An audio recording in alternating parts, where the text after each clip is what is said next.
Hey there, everybody. It's me, Lily Rose, the admin here at Encouragement Corner on Facebook. And we are continuing on today in the book of Acts, chapter 23. It says, gazing intently at the high council, Paul began, Brothers, I have always lived before God with a clear conscience. Instantly, Ananias, the high priest, commanded those close to Paul to slap him on the mouth. But Paul said to him, God will slap you, you corrupt hypocrite.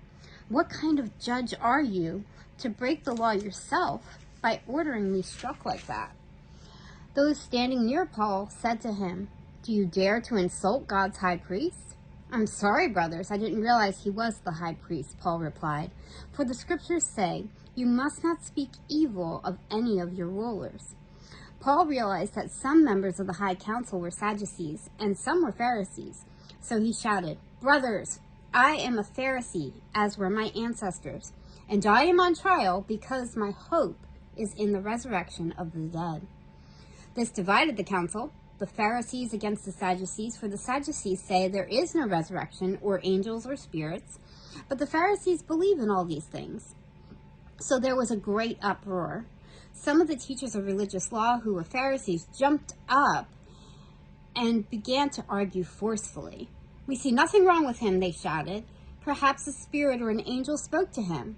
As the conflict grew more violent, the commander was afraid they would tear Paul apart. So he ordered his soldiers to go and rescue him by force and take him back to the fortress. That night, the Lord appeared to Paul and said, Be encouraged, Paul. Just as you have been a witness to me here in Jerusalem, you must preach the good news in Rome as well. The next morning, a group of Jews got together and bound themselves with an oath not to eat or drink until they had killed Paul. There were more than 40 of them in the conspiracy. They went to the leading priests and elders and told them, We have bound ourselves with an oath to eat nothing until we kill Paul. So you and the high council should ask the commander to bring Paul back to the council again. Pretend you want to examine his case more carefully. We will kill him on the way. But Paul's nephew, his sister's son, heard of their plan and went to the fortress and told Paul. Paul called for one of the Roman officers and said, Take this young man to commander. He has something important to tell him. So the officer did, explaining Paul the prisoner called me over and asked me to bring this young man to you because he has something to tell you. The commander took his hand, led him aside, and asked, What is it you want to tell me? Paul's nephew told him, Some Jews are going to ask you to bring Paul before the high council tomorrow, pretending that they want to get some information.